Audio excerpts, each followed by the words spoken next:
Didik TV KPM. Assalamualaikum, salam sejahtera kepada semua yang menonton Didik TV KPM. Saya Nisa K. Dan saya Syamira Nazir. Hari ini Syamira, kita bersiaran untuk sidang media pengumuman khas oleh Yang Berhormat Menteri Kanan Pendidikan Datuk Dr. Razi Jidin. Tapi sebelum kita ke rakan setugas kita yang berada di lokasi acara tersebut iaitu di Putrajaya, kita ingin ingatkan kepada kepada Malaysia agar terus menjaga SOP. Tetapi kita rasa rakan kita sudah pun bersedia. Silakan Hanif Miswan yang berada di lokasi. Silakan Hanif.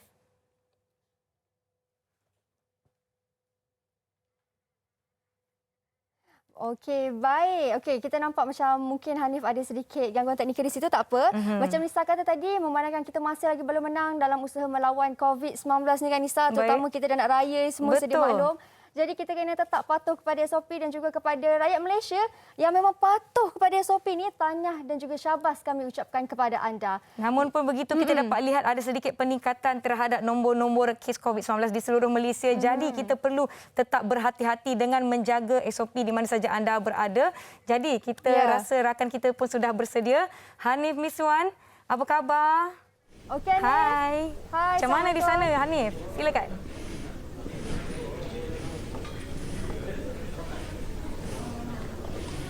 Silakan Hanif. Baik, Assalamualaikum. Apa khabar semua? Kembali dengan saya Hanif Miswan. Kali ini saya berada di Jabatan Pendidikan Wilayah Persekutuan Kuala Lumpur untuk kita bawakan satu sidang media khas dari YB Menteri Kanan Pendidikan Datuk Dr. Razi Jidin pada tengah hari ini yang dijadual berlangsung sebentar saja lagi pada jam 2 petang.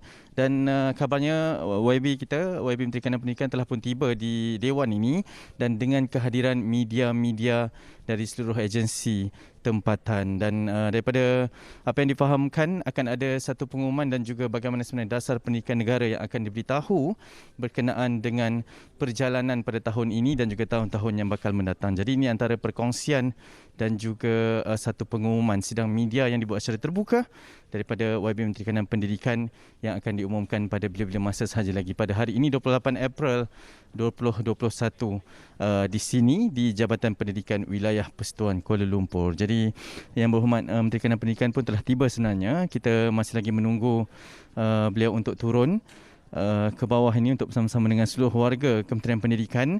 Dan pasti ini antara yang paling ditunggu juga berkenaan dengan apa perancangan pendidikan, perjalanan pendidikan kita sepanjang tahun ini dan juga tahun-tahun yang mendatang.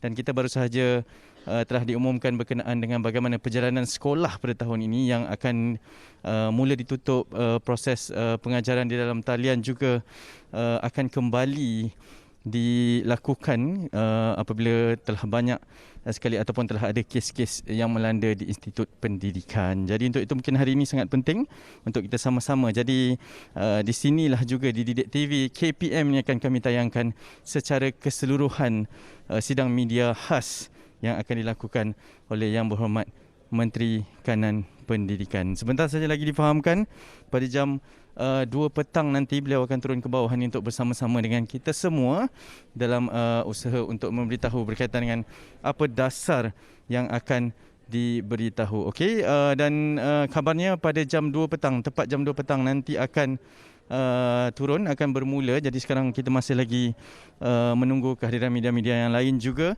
dan dalam masa yang sama juga menunggu berkenaan dengan apa yang ingin diberitahu.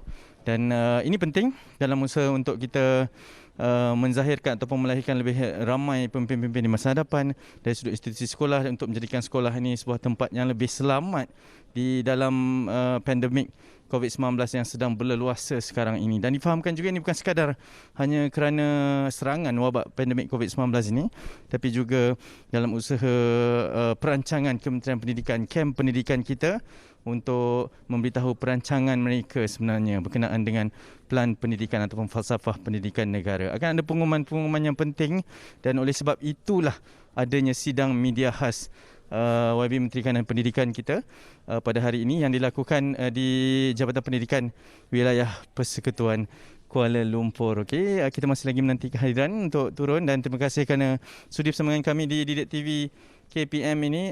Diharap agar anda semua kekal untuk bersama-sama dengan kami kerana akan kami bawakan secara langsung sidang media ini dan mungkin juga dengan beberapa persoalan-persoalan dan juga pertanyaan-pertanyaan nanti.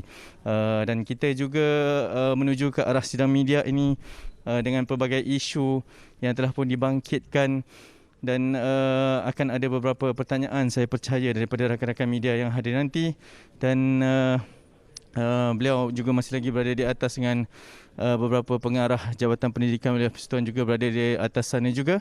Dan sebentar saja lagi juga difahamkan, selepas daripada sidang media khas ini yang akan dibentangkan oleh YB Menteri Kanan Pendidikan, akan ada sesi soal jawab daripada rakan-rakan media. Okey, difahamkan 5 minit lagi kita akan menerima kunjungan ataupun akan dilancarkan sidang media ini. Jadi rasanya itu sahaja daripada saya buat setakat ini. Kita akan kembali bersama dengan anda semua di Didik TV ini untuk kami bawakan secara langsung sidang media khas Menteri Kanan Pendidikan. Kita kembali ke studio terlebih dahulu. Jumpa kami nanti selepas ini. Baiklah. Ya. Terima kasih Hanif Miswan di atas sedikit kemaskini apa yang berlaku di Jabatan Pendidikan Wilayah Kuala Lumpur. Bukan Putrajaya. Bukan Ya, maaf Nisa. ya.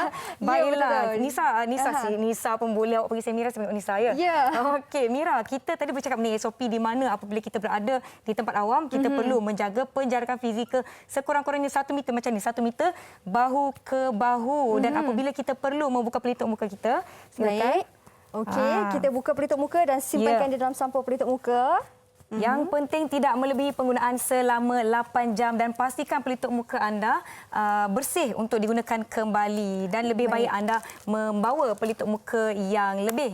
Apabila dah kotor tu bolehlah pakai yang lebih. Ya, betul Nisa. Ya. Dan di studio ni Nisa, bukan hanya ada kita berdua sahaja. Benar, Mira. Kita pun ada seorang tetamu yang sangat istimewa dan berpengalaman untuk sidang media khas Menteri Kanan Pendidikan ini. Bersama dengan kita di studio, Cikgu Jafni bin Haji Jaafar, merupakan seorang guru bimbingan dan kaunseling SMK Sivil Subang Jaya. Assalamualaikum Cikgu, apa khabar Cikgu? Waalaikumsalam warahmatullahi wabarakatuh. Baiklah. Cikgu, kita sudah pun berada di dalam jarak selamat, jarak penjarakan fizikal 1 meter sekurang-kurangnya. Kita ingin mempersilakan Cikgu untuk membuka pelitup muka. Baiklah, untuk kita meneruskan perbincangan kita hari ini, di mana kita tahu pengumuman yang akan disampaikan sebentar nanti berkaitan ataupun berkisarkan tentang PDPR, tentang proses pembelajaran murid-murid di seluruh Malaysia dari rumah menggunakan akses internet. Jadi di sinilah Cikgu Jafni, kita ada beberapa soalan dan perbincangan yang kita ingin lakukan. Soalan pertama saya, Cikgu. Kita sudah melalui fasa-fasa berbulan-bulan lamanya. Murid-murid kita di dalam fasa PDPR belajar melalui di rumah dengan ibu bapa, bantuan ibu bapa dan guru tidak bersemuka. Kemudian mereka kembali ke sekolah. Kita dapat lihat ramai yang teruja, ramai yang seronok nak kembali ke sekolah. Saya nak tanya, pada pendapat Cikgu Jafni, apa pandangan Cikgu Jafni mengenai tahap emosi murid-murid apabila mereka kembali ke sekolah? Okay, bismillahirrahmanirrahim. Assalamualaikum warahmatullahi wabarakatuh. Terima kasih Mira, terima kasih Nisa. Baiklah, tentang soalan yang telah diberikan, bagaimana keadaan murid ni bila dia balik ke sekolah, semestinya lah mereka dalam keadaan yang teruja. Teruja, sangat excited, terlalu lama berada di rumah. Betul. Kemudian berpeluang berada di sekolah. Dan mungkin itu ruang dan peluang untuk mereka berkongsi apa yang berlaku sebelum ni di rumah sepanjang PKP misalnya. Dan selain daripada teruja, mereka juga ambil ruang dan peluang ini untuk bersemuka dengan guru. Kan? Kadang-kadang nak membina motivasi-motivasi baru dalam kehidupan sebagai seorang pelajar ini, kehadiran ke sekolah itu sangat penting. Bila dapat tengok muka guru secara live, dapat tengok muka rakan-rakan secara live, itu sedikit sebanyak dapat meningkatkan motivasi mereka. Baik, betul. Itu antara perkara yang mungkin kita dapat lihatlah sepanjang tempoh mereka dapat balik kembali ke sekolah. Baik, saya suka jawapan Cikgu di mana Cikgu kata meningkatkan motivasi mereka murid-murid bila mampu balik kembali ke sekolah kan. Baik, sekarang Cikgu kita akan kembali kepada Hanif Miswan yang berada di lokasi. Silakan Hanif. Silakan Hanif. Okey, baik. Telah pun bersedia kabarnya YB Menteri Kanan Pendidikan juga berada di belakang saya, betul-betul belakang saya, dan akan akan naik ke atas pentas untuk memulakan sidang media khas yang akan diumumkan, dan rasanya elok untuk kita persilakan YB Menteri Kanan Pendidikan bersama dengan kita untuk kita mulakan sekarang juga. Jadi sama-sama kita beri fokus penuhnya kepada sidang media khas yang akan diberikan oleh YB Menteri Kanan Pendidikan. Jom.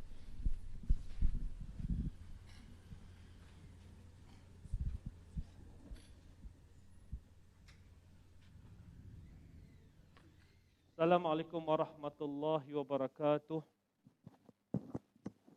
Selamat petang, salam sejahtera. Yang saya hormati Cikgu Muslimin, Timbalan Menteri Pendidikan, Datuk Dr. Mah, Timbalan Menteri Pendidikan, Datuk KSU, Timbalan Ketua Pengarah Pelajaran Malaysia, saudara-saudari, ibu bapa, anak-anak yang bersama kita pada petang ini.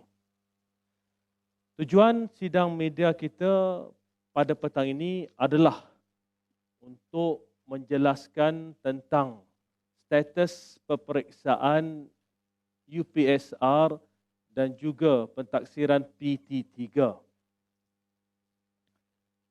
Saudara-saudari, sebelum kita jelaskan tentang perkara tersebut, izinkan saya memberi gambaran umum tentang sistem pentaksiran kebangsaan yang telah diperkenalkan oleh Kementerian Pendidikan Malaysia pada tahun 2011. Mengikut sistem pentaksiran ini, jika kita boleh lihat, kita ada pentaksiran yang berasaskan sekolah dan juga pentaksiran pusat ataupun peperiksaan pusat. PT3 dikategorikan sebagai salah satu komponen di bawah pentaksiran pusat sebagai pentaksiran berasaskan sekolah. Jika kita lihat, kita ada pentaksiran tingkatan 3 di sini. UPSR pula dikira sebagai salah satu peperiksaan pusat. Jadi itulah sistem pentaksiran kebangsaan yang telah diperkenalkan oleh Kementerian Pendidikan Malaysia sejak tahun 2011. Tentunya ramai ibu bapa yang bertanya, apakah status PT3 untuk tahun 2021? Jika kita lihat sejarah PT3, ianya mulai diperkenalkan sebagai PMR pada tahun 1993. Itu komponen PMR pada tahun 1993 yang memberi fokus kepada kognitif dan pencapaian akademik. Kemudian pada tahun 2014 digabungkan komponen-komponen lain dan dijadikan PT3 ini seperti mana saya sebut tadi sebagai salah satu pentaksiran berasaskan sekolah di PBS. Pada tahun 2020 PT3 dibatalkan. Kita batalkan PT3 pada tahun 2020.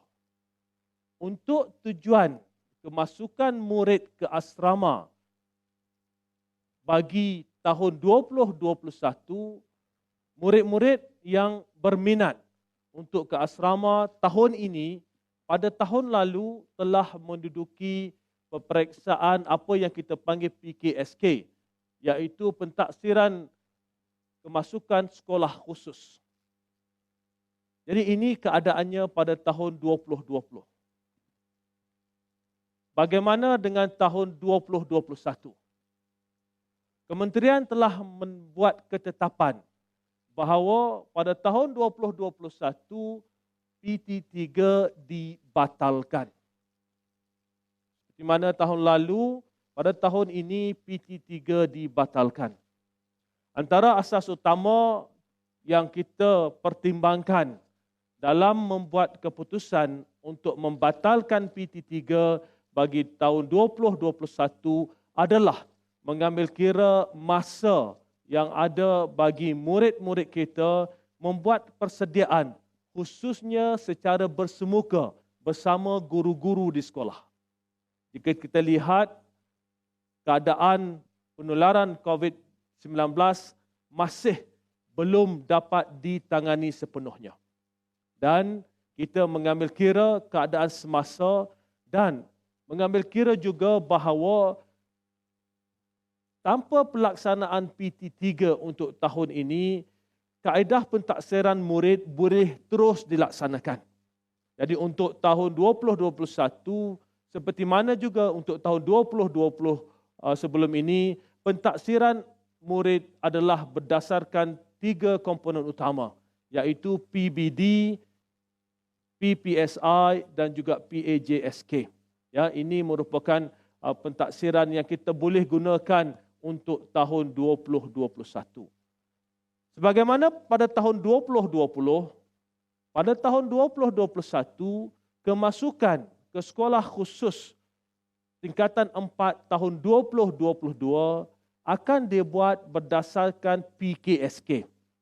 Maknanya, sekiranya anak-anak kita ada yang berhasrat untuk ke asrama penuh pada tahun 2022, mereka boleh menduduki PKSK pada tahun ini. Jadi itu berkaitan dengan PT3. Izinkan saya teruskan tentang UPSR. Tentunya ramai yang bertanya-tanya apakah keadaannya, sama ada kita akan laksanakan UPSR untuk tahun ini ataupun tidak. Sebelum itu, izinkan saya menjelaskan secara latar belakangnya, secara sejarahnya berkaitan dengan UPSR. Pada UPSR mula diperkenalkan pada tahun 1988. Fokus pada waktu itu adalah untuk melihat penguasaan murid dalam 3 komponen, iaitu membaca, menulis dan mengira. Dan kemudiannya ditambah 1 lagi komponen, iaitu menakul. Jadi 4 komponen. Itu tujuan asas UPSR. Pada tahun 2016, UPSR ini seperti mana saya sebut tadi ditambahkan dengan komponen PBS. Pentaksiran berasaskan sekolah dengan adanya PBD, PAJSK dan juga pentaksiran psikometrik, PPSI. Melalui pentaksiran ini, kita lihat bahawa fokusnya bukan hanya kepada pencapaian akademik dalam UPSR. Pada tahun 2020, KPM telah membatalkan UPSR untuk tahun tersebut. Ya, tahun lepas kita batalkan UPSR. Dan kemasukan murid ke tingkatan 1 di sekolah khusus untuk tahun 2021 dibuat berdasarkan PKSK. Saudara-saudari, sejak daripada pembatalan UPSR tahun lalu, Kementerian telah membuat penelitian tentang kaedah pentaksiran yang dilaksanakan di sekolah rendah di negara-negara lain, khususnya di negara yang mengamalkan amalan pendidikan yang terbaik. Jadi kita kaji satu persatu, kita lihat apakah yang dilaksanakan di negara-negara lain berkaitan dengan pentaksiran di peringkat sekolah rendah. Berdasarkan pemahaman yang kita dapat daripada apa yang kita laksanakan, penelitian yang kita laksanakan, kita teruskan dengan sesi libat urus. Kita adakan satu sesi libat urus yang amat menyeluruh. Melibatkan guru besar, guru, PIBG, kesatuan dan persatuan yang berkaitan serta melibatkan murid. Sesi libat urus ini melibatkan lebih 1,700 orang peserta, hampir seluruh negara dalam beberapa sesi yang diadakan. Dan saya bersama pegawai kementerian menghadiri ke semua sesi yang dilaksanakan kecuali satu sesi. Saudara-saudari sekalian, jika kita lihat bahawa berdasarkan libat urus ini, kita mendapat pelbagai pandangan. Sesi libat urus ini dapat memberi atau telah memberikan pandangan, telah memberikan input dan feedback yang cukup bermanfaat kepada kementerian. Kita teliti satu persatu pandangan. Kita bergerak dari satu negeri ke negeri yang lain, mendapat pandangan dan penelitian tentang apakah kaedah, apakah pandangan tentang pelaksanaan UPSR yang telah diadakan selama ini dan apakah way forward untuk UPSR. Dan petang ini, pagi tadi saya telah membentangkan kertas memorandum Jemaah Menteri berkaitan dengan UPSR. Dan di sini kita ingin umumkan satu keputusan yang besar bahawa mulai tahun 2021 UPSR dimansuhkan sepenuhnya. Jadi bagi murid sekolah rendah, bagaimanakah? Tentu ada yang tanya, bila tidak ada UPSR ini, bagaimanakah pentaksiran akan dilaksanakan? Kita akan perkasakan pentaksiran berasaskan sekolah PBD mulai tahun 2021. Ya, Kementerian dalam usaha memperkasakan PBD secara menyeluruh mulai tahun 2021.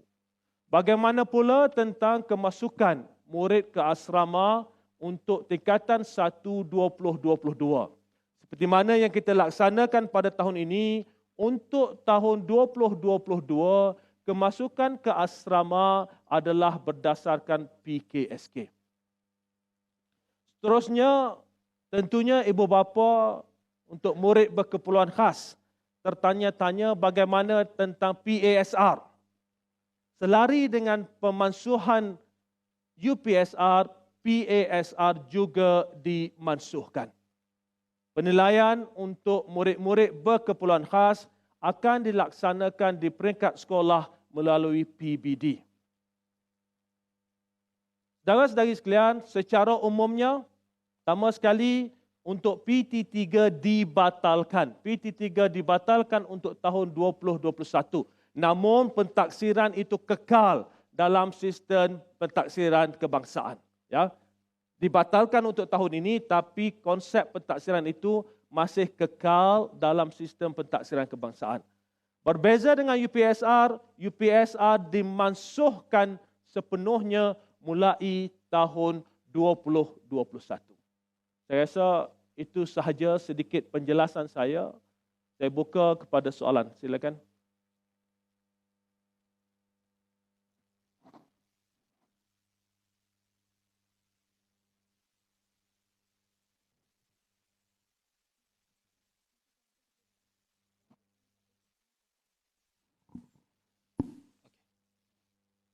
Ada soalan, silakan.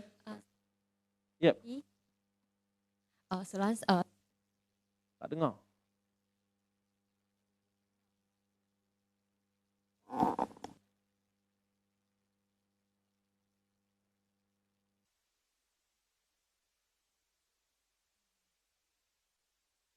Okey.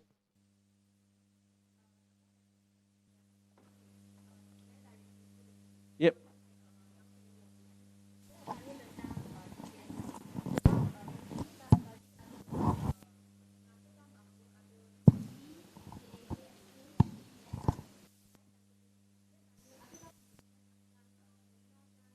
peperiksaan ganti untuk Okey. Soalannya adalah adakah kementerian akan memperkenalkan peperiksaan ganti? Tidak ada peperiksaan ganti untuk murid darjah 6. Apa yang kita akan laksanakan seperti mana saya sebut tadi adalah untuk kita memperkasakan PBD tadi. Ada kaedah-kaedah yang kita akan jelaskan kepada guru-guru tentang pemerkasaan PBD yang akan dilaksanakan. Ya, buat masa ini seperti mana saya sebut tadi, kepada soalan tersebut, soalan ada tak peperiksaan ganti? Tidak ada. Jawapannya tidak ada. Terima kasih. Ada lagi?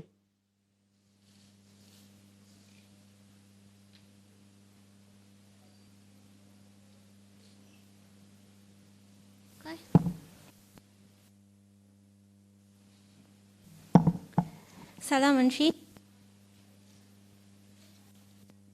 Okey.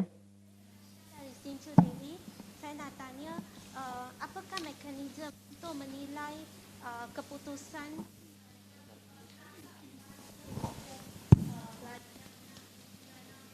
apakah kaedah untuk menilai keputusan mereka sama ada mereka akan ke kelas peralihan ataupun ke kelas tingkatan 1? Terima kasih. Kita akan laksanakan kaedah seperti mana yang kita laksanakan pada tahun ini. The exact same approach, apa yang kita laksanakan pada tahun lalu untuk kelas peralihan kita akan laksanakan untuk tahun 2021 juga. Ya, itu sama. Seperti mana yang pengambilan murid ke asrama tadi kita laksanakan PKSK, untuk tahun ini pun kita gunakan kaedah yang sama. Okey? Ada lagi? Yes. Teruskan.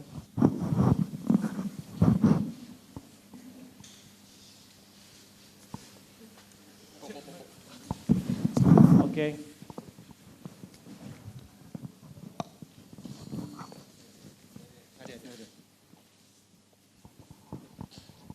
Hai, YB Rebecca daripada Star.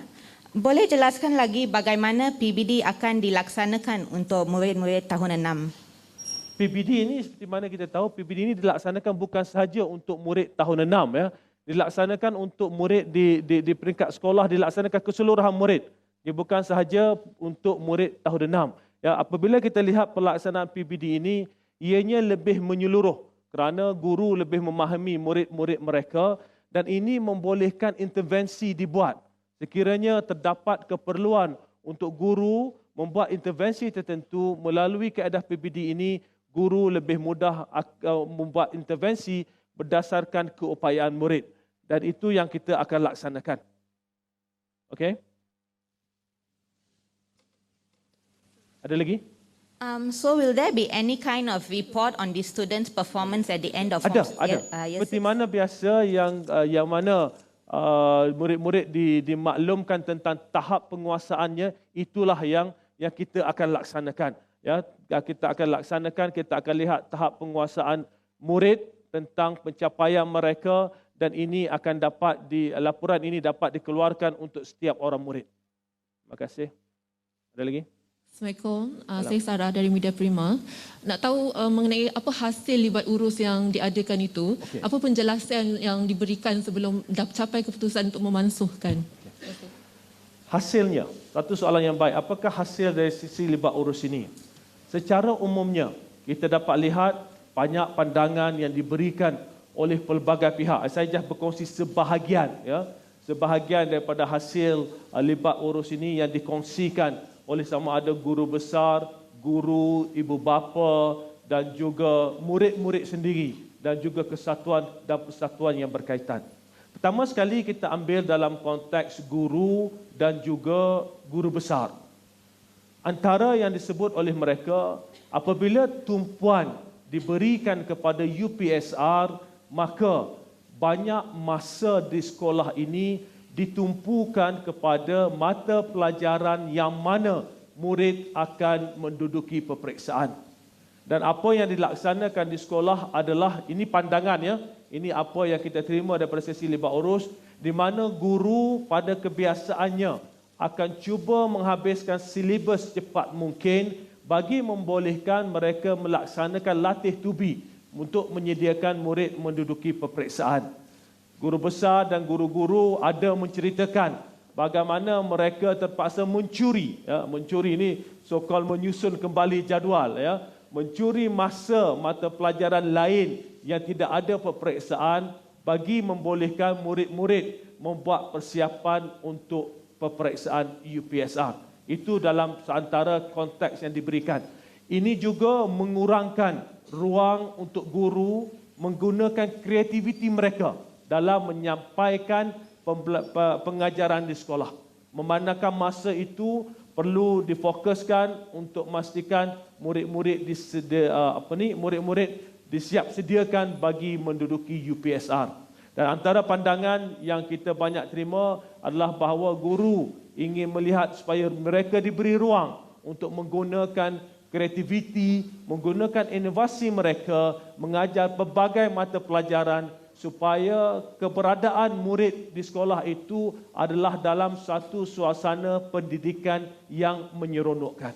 Ya, itu antara yang dikongsi oleh ibu bapa, antara yang dikongsi oleh guru-guru. Antara yang dikongsi oleh ibu bapa adalah bagaimana tumpuan kepada peperiksaan ini memberi ruang yang terhad untuk anak-anak mereka memberi tumpuan kepada aspek lain dalam pendidikan.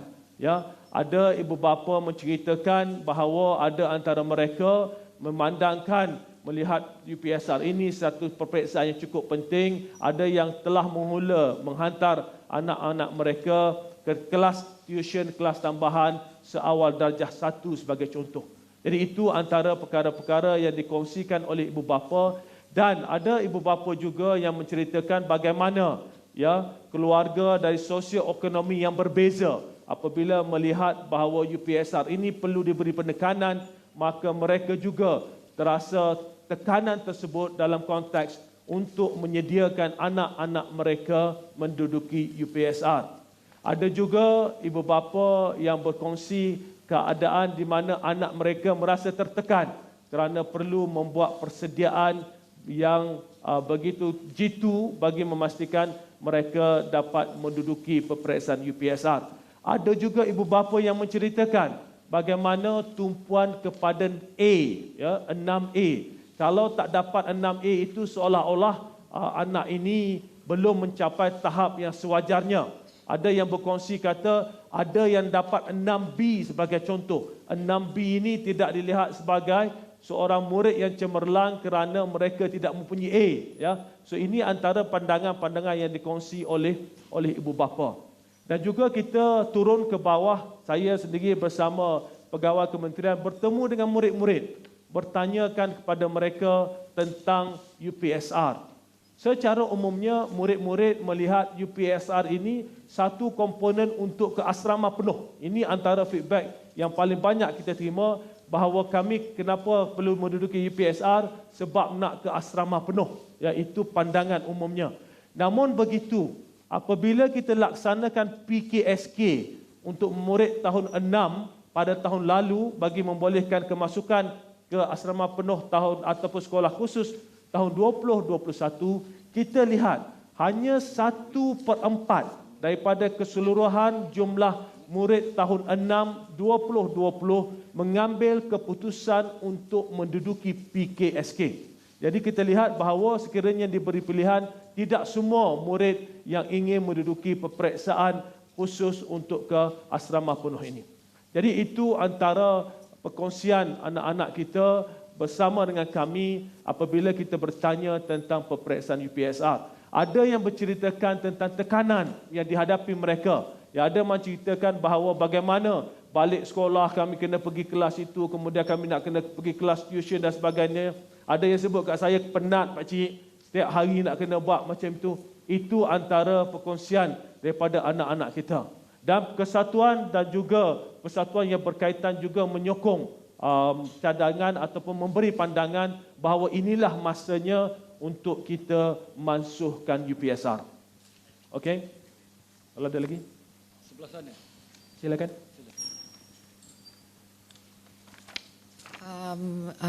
Saya Marlia dari RTM. Berikutan pemansuhan UPSR ni dan PKSK untuk kemasukan ke asrama penuh diambil kira. Jadi adakah satu rangka peperiksaan khas untuk kemasukan ke peringkat kebangsaan lah, maksudnya satu peperiksaan khas untuk masuk ke sekolah berasrama penuh akan dibuat? Sebelum ni kan macam MRSM, satu peperiksaan dan sekolah-sekolah. Buat masa ini seperti mana saya sebut, jadi kita akan teruskan dengan PKSK, ya, pentaksiran kemasukan sekolah khusus yang kita laksanakan pada tahun 2020, kita akan terus laksanakan pada tahun 2021.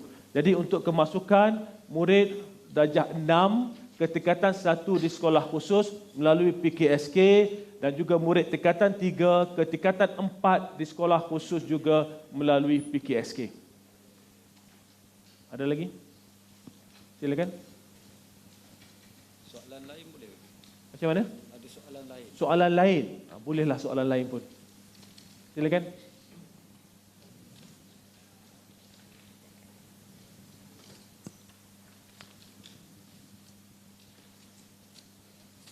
Yep. Hi, sir. I want to ask about the education ministry and how are they tackling the increase in education clusters? Okey. Ini antara perkara yang kita jelaskan, saya telah jelaskan kepada media 2 hari yang lalu berkaitan dengan kluster pendidikan.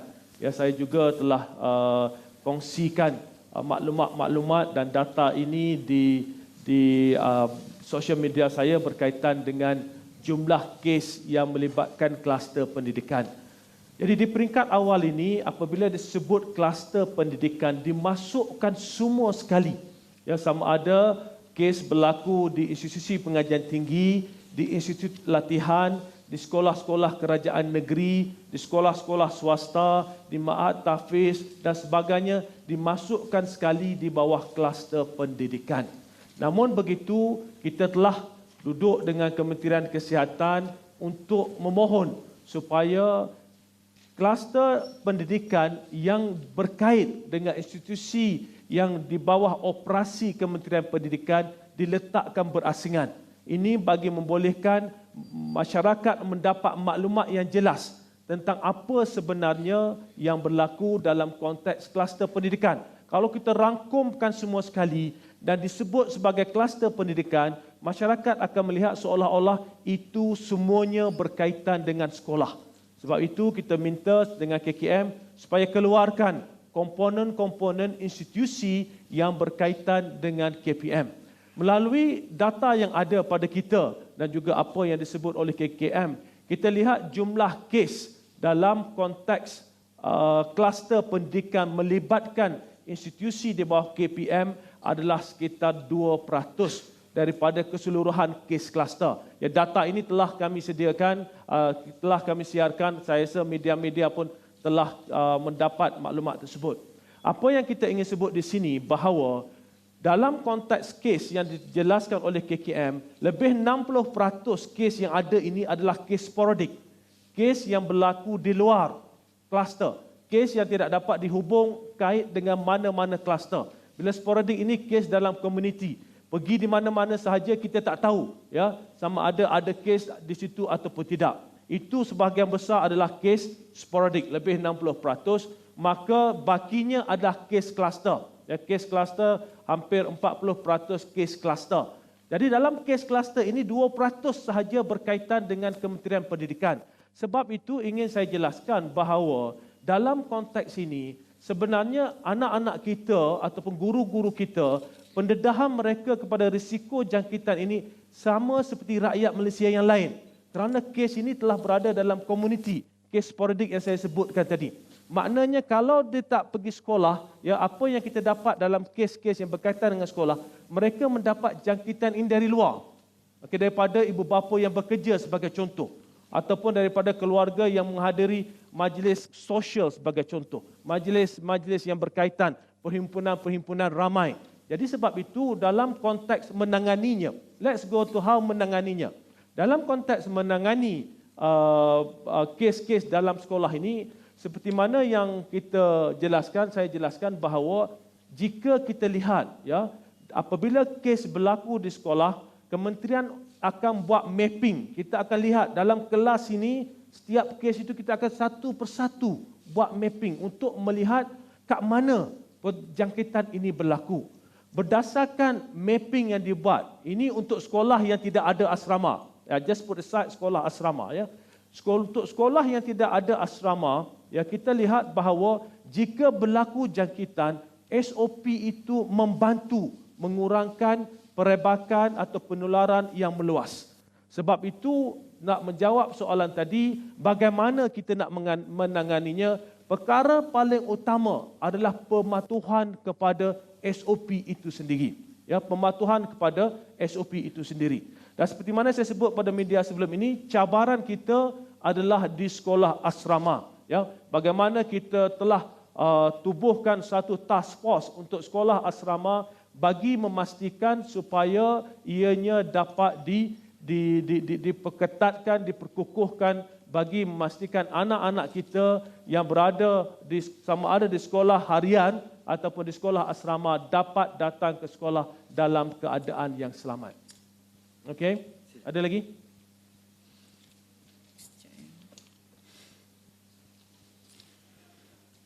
Hasimi dari Astro Awani.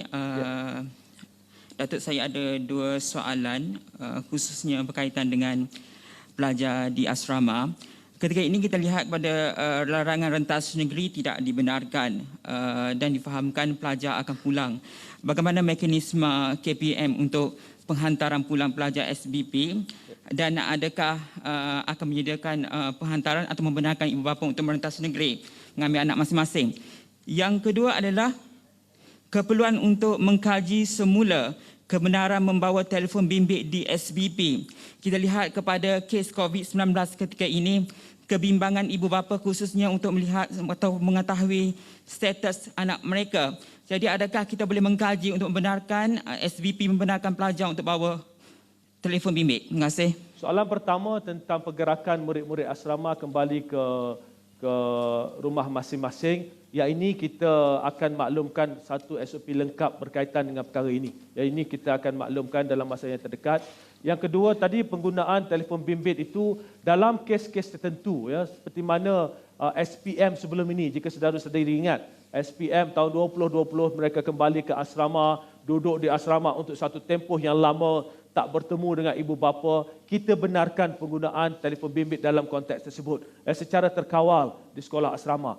Begitu juga di sekolah-sekolah sekiranya berlaku jangkitan di sekolah tersebut, ada ibu bapa yang ingin mendapat khabar daripada anak-anak mereka. Dalam konteks tersebut juga kita benarkan penggunaan telefon bimbit secara terkawal, yang mana proses dan prosedurnya ditetapkan di peringkat sekolah. Okey, ada lagi? Teruskan. Okey, Datuk, saya Hasnah daripada Bernama. Okey, nak mengambil kira status Sabah yang dikenakan PKPB mulai esok. So kalau ikut SOP, sekolah-sekolah di kawasan PKPB ni kena ditutuplah. So bagaimana dengan pendirian PKPB di Sabah? B or D? B. Kalau B, okey. Sebab katanya kalau ikut SOP, PKPB Sabah ni antaranya semua sekolah dan institusi pengajian tinggi kena ditutup. So mungkin apa pendirian KPM kena hal ini kita dah jelaskan bahawa prinsip asas. Pertama sekali, kalau kawasan itu adalah kawasan PKPD, ya, Perintah Kawalan Pergerakan diperketatkan, maka sekolah akan ditutup. Di kawasan PKP secara umum sekolah akan dibuka atau sekolah dibuka. Namun, ini ada caveat di sini, ya. Namun sekiranya ada permohonan daripada kerajaan negeri melihat bahawa terdapat sekolah-sekolah dalam kawasan PKP yang perlu ditutup, maka kerajaan negeri akan duduk berbincang dengan KPM dan kita akan lihat, dan daripada itu kita akan membuat ketetapan sama ada sekolah itu boleh dibuka, boleh ditutup ataupun tidak. Jadi secara umumnya PKPD memang tutup, PKP umumnya buka, tetapi berdasarkan analisis risiko oleh pihak kerajaan negeri, mereka biasanya akan berbincang dengan kami untuk melihat sekiranya terdapat keperluan untuk menutup sekolah-sekolah tertentu di kawasan PKP. Ya, itu yang kedua. Dan seterusnya, saya ingin sentuh sedikit tentang penutupan sekolah. Since talk about penutupan sekolah ini berkaitan dengan penutupan sekolah jika ada kes positif. Ini pun saya telah jelaskan sebelum ini. Ya, pertama sekali, asalnya penutupan sekolah sekiranya ada kes positif sebelum ini adalah berdasarkan perbincangan pihak sekolah dengan Pusat Kesihatan Daerah PKD. Ya, sebelum ini, ya, kalau PKD kata tutup kelas, maka kita tutup kelas. Kalau PKD bagi nasihat tutup tingkat tertentu, kita tutup tingkat tertentu. Kalau PKD bagi nasihat tutup bangunan, kita tutup bangunan. Kalau PKD bagi nasihat tutup sekolah, kita tutup sekolah. Namun begitu, kita lihat bahawa kaedah yang kita gunakan bersama PKD ini adalah amat berkesan.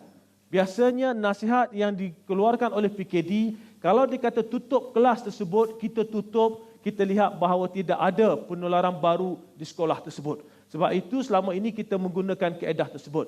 Namun ada di kalangan ibu bapa yang merasakan bahawa mengapa sekolah ini ditutup, sekolah lain tidak ditutup. Sebab itu saya, pihak kementerian telah maklumkan bahawa mulai pada hari Ahad yang lalu, kita keluarkan perkeliling bahawa jika berlaku kes positif di sekolah, maka sekolah itu akan ditutup secara automatik untuk tempoh 2 hari. Ini kerana kita tak nak timbul kesangsian seolah-olah kita cuba menyorok ada kes positif. Tidak. Ya, kiranya berlaku kes positif, secara automatik sekolah itu akan ditutup untuk tempoh 2 hari.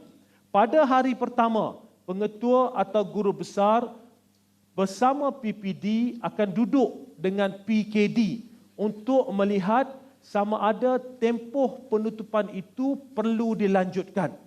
Sekiranya PKD mendapati bahawa tempoh penutupan itu perlu dilanjutkan sebagai contoh 3 hari, maka sekolah akan patuh dan pihak Jabatan Pendidikan Negeri akan keluarkan arahan penutupan selanjutnya. Kalau PKD kata kami memerlukan 7 hari lagi, sekolah akan patuh dan JPN akan mengeluarkan surat tentang penutupan tersebut. Jadi 2 hari ini adalah untuk memberi ruang kepada pihak sekolah untuk duduk bersama dengan PKD dan melihat keadaannya. Kerana setiap kes ini berbeza. Kalau kita lihat apa yang berlaku di sekolah berbeza. Ada kita yang berlaku di luar sekolah, melibatkan murid sekolah. Tetapi murid itu tidak hadir ke sekolah untuk satu tempoh yang contohnya dah seminggu tak hadir ke sekolah. Bagaimana kita nak ambil kira kes ini? Dalam konteks tersebut, PKD akan melihat dan meneliti setiap kes yang berlaku. Saya rasa ini akan dapat kita dapat kurangkan keadaan di mana ibu bapa merasakan seolah-olah ada nak disorokkan, ada yang tutup, ada yang buka. Tidak. Apa yang berlaku sebelum ini, penutupan atau pembukaan itu dibuat berdasarkan nasihat profesional daripada pihak Pusat Kesihatan Daerah. Okey? Ada lagi? Silakan. Selamat sejahtera Menteri, saya nak tanya, adakah sebarang cadangan atau perbincangan tentang pemansuhan kelas peralihan? Terima kasih. Pemansuhan kelas peralihan pada masa depan. Okey, buat masa ini tentang peralihan itu kita teruskan seperti mana sedia kala dan sebarang urusan seperti mana disebut tadi, peralihan untuk murid daripada darjah 6 ke tingkatan 1 akan mengikut proses yang kita telah buat pada tahun ini. Ya, buat masa ini ianya kekal seperti mana sedia ada. Okey, silakan. Salam YB. Seperti yang kita dimaklumkan, pelajar akan menjalankan PDPR selepas cuti Hari Raya. Jadi saya nak tanya tentang perkembangan pemberian komputer riba seperti yang dijanjikan dalam Pelanjawan 2021. Right. Telah dimulakan dan telah lebih daripada, seingat saya lebih daripada 13,000 unit telah diedar dan akan terus diedarkan. Ya, so alhamdulillah proses ini berjalan dengan baik. Dan kita akan terus laksanakan pengagihan untuk baki yang selebihnya. Okey? Ada lagi? Ada? Saya nak jelaskan PDPR sebelum saya terlupa. Sikit saja tadi PDPR. Ada apabila kami umumkan bahawa akan dilaksanakan PDPR, ya, kita umumkan akan dilaksanakan PDPR untuk tempoh 10 hari persekolahan di antara cuti hari raya hingga cuti penggal berikutnya. Ada yang berpandangan atau ada yang melihat seolah-olah kita kembali kepada PDPR sepenuhnya. Tidak. Itu perlu saya rasa perlu dijelaskan, ya. Ada yang melihat seolah-olah kita telah kembali kepada PDPR sepenuhnya. Tidak. Apa yang berlaku adalah apabila kita melihat takwim persekolahan dari cuti hari raya tamat sehingga bermulanya cuti penggal, ada tempoh 10 hari persekolahan.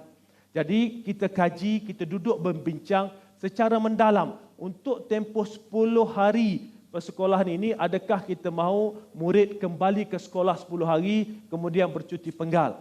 Dalam konteks ini, KPM telah membuat ketetapan untuk tempoh 10 hari persekolahan ini yang kita laksanakan PDPR. Sebab apa? Saya pun telah berkongsi semalam di sosial media saya menjelaskan bahawa sepanjang tempoh setahun yang lalu KPM banyak belajar dengan dalam pelbagai keadaan melihat apakah pendekatan yang boleh digunakan dalam keadaan-keadaan yang tertentu. Kita banyak pengalaman. Kita tutup sekolah mulai 9 November sebagai contoh. Tutup sekolah 9 November tetapi kes terus meningkat mendadak. Kita belajar sesuatu dari situ. Dan sebab itu apabila kita lihat dalam konteks sepanjang tempoh setahun ini, kita pada tahun lalu tidak membuka sesi persekolahan sejurus selepas sambutan Hari Raya. Apabila kita melihat data-data kes sporadik melebihi 60% dan juga data-data kluster lain ini termasuk kluster tempat kerja, kluster program sosial dan sebagainya yang besar, dan kita ada untuk kluster pendidikan hanya 2%. Kita tidak mahu nanti anak-anak kita seramai lebih 5 juta orang ini apabila menyambut hari raya, kita tidak tahu bagaimana kepatuhan SOP tersebut. Dan kita tidak mahu nanti anak-anak ini kembali ke sekolah membawa balik, na'udzubillah, membawa jangkitan dari luar ini ke dalam sekolah. Sekiranya ini berlaku, apabila buka sekolah, kita akan lihat mungkin akan banyak kes dan secara umumnya masyarakat akan kata bahawa jangkitan ini adalah jangkitan di sekolah. Sedangkan apa yang berlaku adalah jangkitan yang di luar dibawa ke sekolah. Itu satu. Yang kedua adalah kita belajar dalam kes asrama.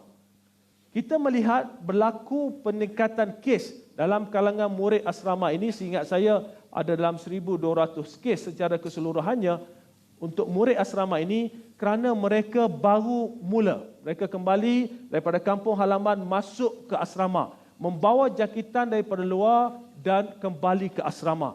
Oleh itu, kita tak nak nanti anak-anak kita ini bawa jangkitan daripada luar masuk ke asrama untuk tempoh 10 hari dan mereka kembali semula ke rumah. Jadi sebab itu kita ingin dalam konteks ini memastikan persekitaran untuk anak-anak kita adalah satu persekitaran yang baik dan masyarakat melihat bahawa dalam sektor pendidikan KPM sedang dan telah mengusahakan yang terbaik. Ada pula kata kenapa tak tarik terus cuti? Kenapa tak awalkan cuti? Seperti mana kita maklum, ya, kita belajar dalam satu tempoh setahun yang lalu, tahun lepas kita tukar. Kadang-kadang kita tukar cuti disebabkan oleh keadaan yang terdesak. Now we learn, kita lihat bahawa selagi mana kita boleh kekal kepada takwim yang sedia ada, kita kekal kepada takwim yang sedia ada. Ini kerana ekosistem pendidikan negara merupakan satu ekosistem yang besar. Lebih 5 juta orang murid. Murid ini ada mak dan ayahnya dan lebih 500,000 orang guru. Dan guru ini ada keluarga masing-masing. Jadi satu ekosistem yang besar, kita cuba kekalkan takwim yang sedia ada dan mencari pendekatan yang terbaik bagaimanakah kita boleh laksanakan untuk tempoh 10 hari tersebut. KPM membuat pengumuman awal bagi membolehkan guru berbincang dengan murid dan melihat apakah kaedah pengajaran dan pembelajaran yang paling sesuai untuk tempoh 10 hari persekolahan tersebut. Sebagai contoh, guru mungkin boleh menyiapkan modul-modul untuk diberikan kepada murid bagi digunakan dalam tempoh 10 hari persekolahan tersebut.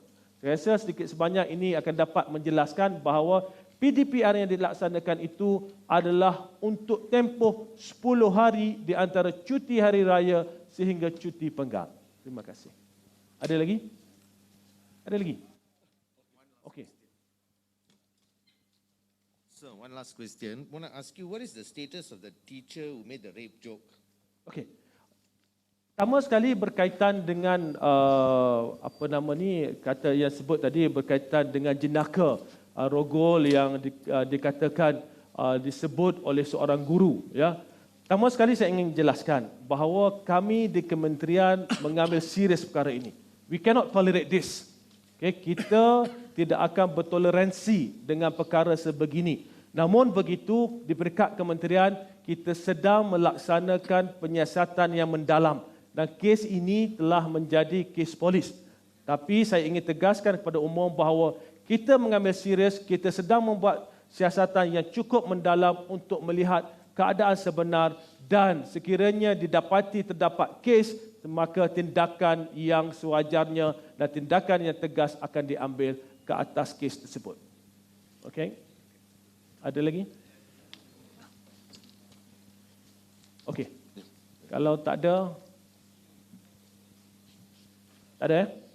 Kalau tak ada, saya ucapkan jutaan terima kasih kepada semua. Sekian. Assalamualaikum warahmatullahi wabarakatuh. Okay.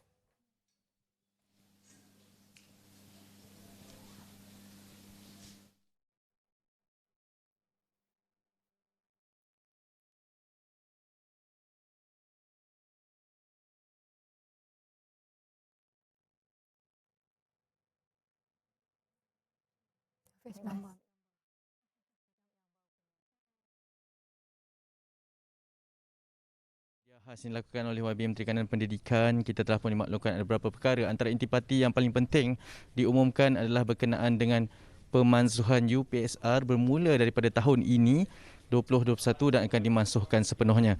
Manakala untuk tahun ini PT3 sahaja yang akan dimansuhkan. Sekali lagi untuk diberitahu, Datuk ada sedikit masa? Kalau boleh sekejap, okay, kita bersama dengan YB Menteri Kanan. Datuk, how important untuk memansuhkan UPSR dan juga PT3 pada tahun ini, Datuk? Okey, berkaitan dengan pemansuhan UPSR, ini merupakan satu perubahan yang besar kepada sistem pendidikan negara. Ya, buat pertama kalinya selepas diperkenalkan pada tahun 1988, UPSR dimansuhkan mulai tahun ini. Dan dalam konteks ini kita melihat bahawa ibu bapa, anak-anak dan guru-guru boleh menggunakan masa di sekolah rendah ini sebaiknya untuk memastikan anak-anak ini dapat dibentuk secara lebih menyeluruh, secara lebih holistik. Jadi seperti mana saya sebut, ini merupakan satu perubahan besar pada landscape pendidikan negara dan kami di KPM yakin bahawa ianya akan memberi manfaat besar pada anak-anak kita di sekolah nanti. Tentang pemansuhan untuk tahun ini, kita mengambil kira keadaan semasa dan kita berbincang secara mendalam dan kita lihat itulah antara keputusan yang terbaik, mengambil kira keadaannya dan mengambil kira pendekatan lain yang kita boleh gunakan untuk anak-anak kita. Sebab saya pun membesar dengan UPSR. Adakah ini bermaksud kita menuju ke sebuah era baru dasar pendidikan daripada kem pendidikan sendiri? Ini merupakan satu seperti mana saya sebut, satu pendekatan yang menyeluruh, ya, pendekatan baru bagi memastikan pembinaan anak-anak kita ini, karakter kepribadian anak-anak ini di peringkat sekolah rendah dapat dilaksanakan dalam suasana yang lebih menyeronokkan untuk mereka dan ini memberi ruang bukan sahaja kepada guru-guru tetapi untuk anak-anak kita menggunakan kreativiti masing-masing, menunjukkan kebolehan masing-masing, seterusnya membentuk insan yang lebih holistik. Datuk, khusus di Didik TV KPM ni yang terakhir kepada guru-guru kem Kementerian Pendidikan sendiri untuk berdepan dengan situasi baru ni, cabaran baru ni juga, Datuk. Kepada guru-guru, insya-Allah ya, kita telah berbincang banyak bersama dengan guru-guru juga, murid, guru besar dan pelbagai PIBG dan persatuan serta kesatuan, dan ini merupakan satu keputusan yang kami yakin akan dapat memberi ruang seluas-luasnya kepada guru untuk menggunakan ruang ini bagi menyampaikan pengajaran dan pembelajaran dalam konteks yang lebih kreatif, lebih inovatif dan juga lebih menyeronokkan untuk anak-anak kita di sekolah. Itu juga harapan kami. Terima kasih banyak, Datuk. Semoga berjaya. Kita ucapkan selamat berpuasa. Terima kasih, selamat berpuasa. Silakan. Ya. Baik, itu dia daripada YB Menteri Kanan Pendidikan Datuk Dr. Razi Jidin. Intipati yang sangat besar diteraskan pada hari ini berkaitan dengan pemansuhan dua perkara. Yang pertama, pemansuhan sepenuhnya UPSR bermula pada tahun ini dan juga pembatalan bagi PT3 pada tahun 2021 ini mengambil kira pelbagai aspek. Yang paling penting adalah aspek pandemik COVID-19. Itu sahaja daripada kami dan bagai banyak juga persoalan telah pun jawab tadi. Boleh juga dapatkan kembali ataupun dengarkan kembali sidang media khas yang dibawakan oleh kami daripada Jabatan Pendidikan Wilayah Persekutuan Kuala Lumpur pada kali ini. Itu sahaja daripada kami di Kuala Lumpur ini. Kita kembali ke studio untuk kita teruskan rancangan di Didik TV KPM. Assalamualaikum.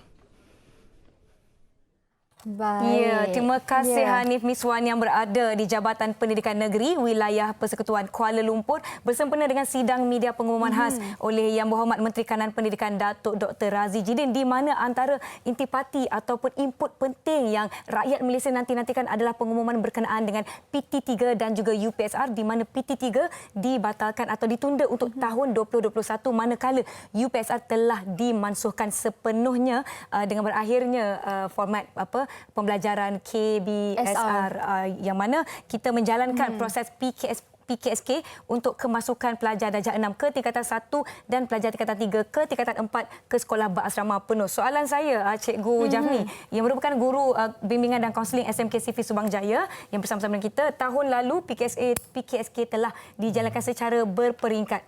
Okey, pada pendapat Cikgu Jafni sendiri, bagaimana melihat pelaksanaan PKSK ini dari aspek ibu bapa, kerana mereka pastinya perlu mengetahui dengan tepat tarikh dan juga tempoh masa untuk menyediakan anak-anak mereka. Baiklah, terima kasih Nisa. Ya.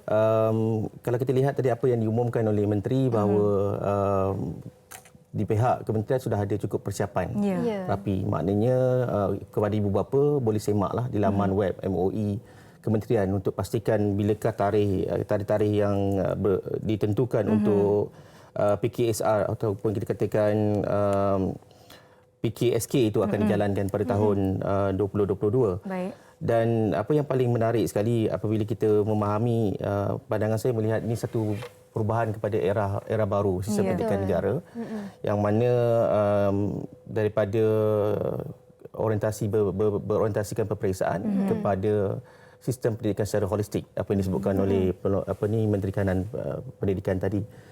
So untuk ibu bapa mungkin dia akan boleh menyemaklah tarikh-tarikh penting itu di laman web untuk membuat persiapan awal kepada anak-anak. Ya, betul tu cikgu. Baik, bila kita dengar pengumuman tadi tu kan Nisa, kita ada nampak bahawa inilah berita yang ditunggu-tunggu. Bukan saja untuk murid-murid, para guru, bahkan juga untuk ibu bapa kan cikgu.